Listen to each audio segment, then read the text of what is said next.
జగన్కి షర్మిల సునీతల ఉసురు బాగా తగిలింది. ఒకటి, వివేకానందరెడ్డి హత్య కేసులో అవినాష్ రెడ్డిని కాపాడుతున్నారన్నటువంటి కసితో సునీత ఇంటింటి దగ్గరికి వెళ్ళడం. కాంగ్రెస్ గెలిచి ఉండకపోవచ్చు, షర్మిల గెలిచి ఉండకపోవచ్చు, కానీ జగన్ ఓడి ఉండకపోవచ్చు, కానీ ఆ ఇంపాక్ట్ రాష్ట్రంలోని రాయలసీమలోని మహిళల్లో బాగా కనిపించినట్టుంది. అది దెబ్బయింది. అది సునీత పరంగా ప్రధానమైనటువంటి అంశం. వాళ్ళ నాన్నకి న్యాయం జరగలేదన్నటువంటిది, మా అన్నని ఓడించమన్నటువంటి పిలుపు బాగా పనిచేసింది. సొంత కుటుంబంలో సొంత చెల్లెళ్ళే ఓడించండి అన్నటువంటి పిలుపు రాష్ట్ర వ్యాప్తంగా మహిళల మీద బాగా ప్రభావం చూపినట్టుంది. సంక్షేమ పథకాల కంటే కూడా కొంగుజాచి అడుగుతున్నామన్నటువంటి పిలుపు చాలా బలంగా కనిపించినట్టుంది.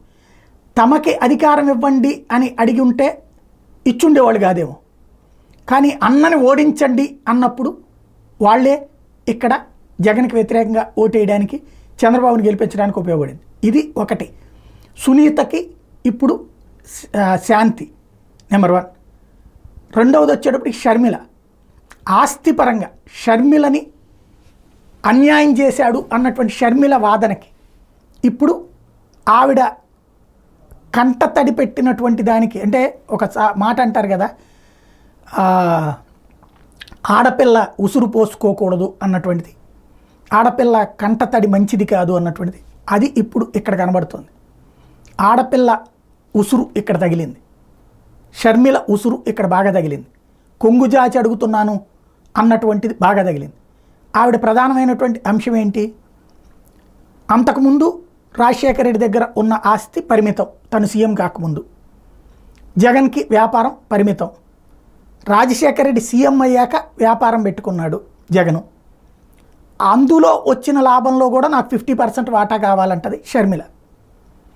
నాన్న సంపాదించిన ఆస్తిలో వాటా తప్పించి తను సంపాదించిన ఆస్తిలో వాటా ఇవ్వనంటాడు జగన్మోహన్ రెడ్డి. అది తనని రోడ్డున పెట్టాడు అన్నటువంటి కోపం, విపరీతమైనటువంటి అసహ్యం అన్న మీద. అంతవరకు ప్రశాంతంగా సాగుతున్న జీవితంలో చిచ్చు పెట్టాడు అన్నయ్య అన్నటువంటి. రాజకీయంగా తన ఇక్కడ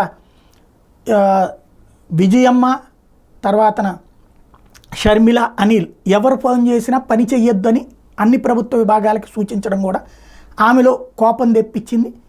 అట్లాగే కంట తడి పెట్టించింది. ఆవిడ ఉసురు కూడా తగిలినట్టు కనబడుతుంది ఇక్కడ.